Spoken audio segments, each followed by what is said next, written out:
vous commettez l'infraction d'adultère. Bon attendeur, ça c'est le premier but du mariage. Le deuxième but du mariage, c'est vivre ensemble. Vivre ensemble, ça veut dire quoi? Ça c'est le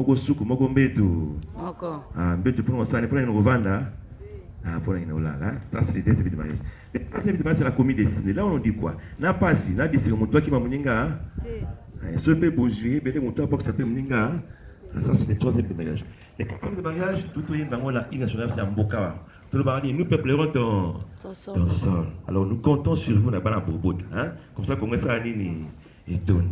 Voilà, rapidement, je passe 441, je saute 440.